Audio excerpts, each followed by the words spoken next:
Hi friends, welcome to Salem புனிதாஸ் recipes. யூஎஸில் வல்லாரக்கீரை நல்லா ஃப்ரெஷ்ஷாக கிடச்சிதுங்க. அதை வச்சு நிறைய ரெசிபீஸ் பண்ணலாங்க. இந்த கீரை ஒரு பாரம்பரியமான மூலிகை. இது மூளைக்கு சிறப்பான ஒரு டானிக் மாதிரிங்க. குழந்தைங்களுக்கு அடிக்கடி இதை நம்ம செஞ்சு கொடுத்தா அவங்களுக்கு நல்ல ஞாபக சக்தி வளரும். அவங்களுக்கு பிடிச்ச மாதிரி இட்லி, தோசை, சூப்பு இந்த மாதிரி நிறைய வெரைட்டி செஞ்சு கொடுக்கலாம். நான் இன்றைக்கி இட்லி பொடி செய்ய போகிறேங்க. அதை இந்த வீடியோவில் போய் பார்ப்போம். இந்த வீடியோக்குள்ளார போகிறதுக்கு முன்னாடி புதுசாக நம்ம வீடியோவை பார்க்குறவங்க மறக்காமல் இந்த மாதிரி ஹெல்த்தியான ரெசிபீஸுக்கு நம்ம சேலம் புனிதாஸ் ரெசிபீஸ் சேனலை மறக்காமல் சப்ஸ்கிரைப் பண்ணிக்கோங்க. வீடியோவை ஸ்கிப் பண்ணாமல் பாருங்கள். பார்த்துட்டு ஒரு லைக் கொடுங்க. உங்கள் ஃப்ரெண்ட்ஸ் அண்ட் ரிலேட்டிவ்ஸ்க்கு ஷேர் பண்ணுங்கள். வாங்க வீடியோக்குள்ளார போய் எப்படி செய்கிறதுன்னு பார்க்கலாம். முதல்ல நம்ம கீரையை தண்டு தனியாக, இலை தனியாக பிச்சுக்கலாம். நம்ம சுத்தம் பண்ணிவிட்டு நம்ம நல்லா வாஷ் பண்ணிக்கணும். நல்லா வாஷ் பண்ணிவிட்டு தண்ணியில் நல்லா வடிய வச்சு துணியை வச்சு நல்லா தொடச்சி எடுத்துடணும். பார்த்திங்களா, தண்டு இந்த மாதிரி மெலிசாக தான் இருக்கும். ஆனால் நமக்கு தண்டு யூஸ் ஆகாது. அதை நம்ம தூக்கி போட்டுடலாம். இப்போ நல்லா வாஷ் பண்ணிவிட்டு நான் வச்சுருக்கேன். இதை நல்லா தொடச்சும் வச்சுருக்கேங்க. இதை நம்ம நிழல்லையே காய வச்சு எடுத்துக்கணும். நல்லா ட்ரை ஆகிற மாதிரி நல்லா காய வச்சு எடுத்துக்கிட்டேன். நல்லா மொறுமொறுலாம் காய வைக்க இங்கே முடியாதுங்க. ஒரு வாணலியில் சேர்த்துட்டு குறைஞ்ச தீயில் நல்லா மொறுமொறுன்னு ஆகிற வரைக்கும் வறுத்துக்கலாம். கூடவே நம்ம என்னென்ன பொருட்கள் சேர்த்தலான்னு பார்க்கலாம். பாதாம், முந்திரி, பிஸ்தா, அப்புறம் பூசணி விதை, சன்ஃப்ளவர் சீடு, இது எல்லாமே எடுத்துக்கணும். கூடவே நம்ம வால்நட்டும் எடுத்துக்கலாம். இது எல்லாமே நமக்கு நார்ச்சத்து அதிகம்.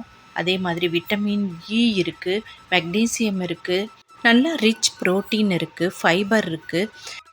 பாதாம், முந்திரி, பிஸ்தா, வால்நட் இதில் எல்லாம் நமக்கு ஞாபக சக்தியை அதிகரிக்கிற சத்துக்கள் அடங்கியிருக்கு.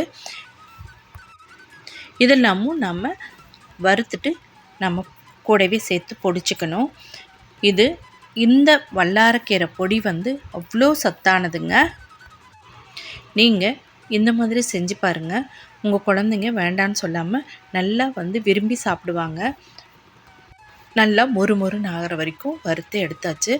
நட்ஸ் எல்லாத்தையுமே தனித்தனியாக வறுத்துக்கலாங்க. ஏன்னா ஒவ்வொரு நட்டும் ஒவ்வொரு டைம் எடுத்துக்கும்.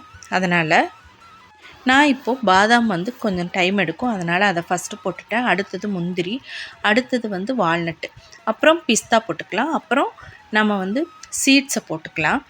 ஏன்னா சீட்ஸ் சீக்கிரமே ரோஸ்ட் ஆகிடும். இந்த மாதிரி நமக்கு தெரிஞ்சதுன்னா 1 by 1 போட்டு நம்ம ஃப்ரை பண்ணிக்கலாம். அப்படி தெரியாதவங்க தனித்தனியாகவே வறுத்து நீங்கள் எடுத்து கொட்டிட்டு ஒவ்வொன்றையும் தனித்தனியாக வறுத்துக்கோங்க. எல்லாத்தையுமே நல்லா வறுத்துட்டு நம்ம அதையும் தனியாக எடுத்து வச்சுக்கலாம். இப்போது அதே வாணலியில் நம்ம பாசிப்பருப்பு ஒரு 150 கிராம் சேர்த்துட்டு அதை நல்லா பொன்னிறமாக ஆகிற வரைக்கும் வறுத்துக்கலாம். கூடவே அதே அளவுக்கு துவரம்பருப்பும் எடுத்துகிட்டு நல்லா வறுத்துக்கலாம். அது கூடயே நம்ம தேவையான அளவுக்கு மிளகாய் போட்டுட்டு வறுத்துக்கலாம். ஈஸியாக சீக்கிரமாக வறுபட்டுடும். அடுத்தது 75 கிராம்ஸ்க்கு உளுத்தம்பருப்பு சேர்த்துக்கலாம். 1 டீஸ்பூன் பெருங்காயத்தூள் நம்ம சூடாக வறுத்து வச்சுருக்கிற அந்த பருப்போடு சேர்த்து வச்சா அது நம்ம தனியாக ரோஸ்ட் பண்ண வேண்டியதில்லை. தனியாக ரோஸ்ட் பண்ணால் அது கரிஞ்சிரும். இப்போது உளுத்தம்பருப்பும் நல்லா ஃப்ரை பண்ணியாச்சு. அதை எடுத்து அந்த பருப்போடையே கொட்டி வச்சுக்கலாம். இங்கே கருவேப்பிலையும் ஃப்ரெஷ்ஷாக கிடைக்குதுங்க.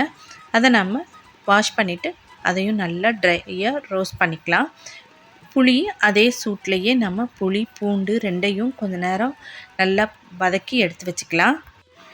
இப்போது தேவையான அளவுக்கு உப்பையும் நம்ம ரோஸ்ட் பண்ணிவிட்டு பருப்புங்களோட சேர்த்துக்கலாங்க. இப்போது எல்லாத்தையுமே நல்லா ரோஸ்ட் பண்ணியாச்சு. இப்போது நம்ம டிஷ்யூ பேப்பர் மேலே கொட்டி வச்சுருக்கோம். நல்லா ஆறட்டுங்க. ஆறினா எல்லாமே நல்லா க்ரன்ச்சியாக ஆகிடும். நமக்கு பொடிக்கிறதுக்கு ரொம்ப ஈஸியாக இருக்கும்.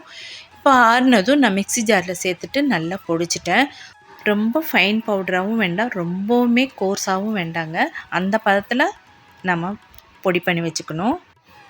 இந்த பொடியை நம்ம சாதத்தோட நெய்யோ இல்லை நல்லெண்ணெயோ தேங்காய் எண்ணெயோ நமக்கு எந்த விருப்பமான எண்ணெயை சேர்த்துட்டு கலந்துட்டு சாப்பிட்லாம். அதே மாதிரி இட்லி, தோசை, பணியாரத்துக்கும் இந்த பொடி ரொம்ப ரொம்ப சூப்பராக இருக்குங்க. நமக்கு வந்து கீரை வந்து நம்ம வாஷ் பண்ணிவிட்டு வதக்கிறப்ப தாங்க ஒரு மாதிரி ஸ்மெல் வரும். எல்லாத்தையுமே வறுத்துட்டு பொடி பண்ணுறப்ப இதனோட ஃப்ளேவர் வந்து அவ்வளோ நல்லா இருந்தது. அப்போவே நம்ம வந்து தோசையோ இட்லியோ இருந்தால் சாப்பிடணும் போல் இருந்தது. வாசனை ரொம்ப ரொம்ப நல்லா இருந்ததுங்க. இந்த தோசை என் பேரனுக்காக தான் சுட்டு வச்சுருக்கேன். அது கூட நான் வந்து தேங்காய் எண்ணெய் மிக்ஸ் பண்ணி கொடுக்குறேன். தேங்காய் எண்ணெய், நல்லெண்ணெய், நெய் எது வேணாலும் மிக்ஸ் பண்ணி கொடுக்கலாம். ரொம்பவே வாசனையாக நல்ல டேஸ்ட்டாக இருக்கும்.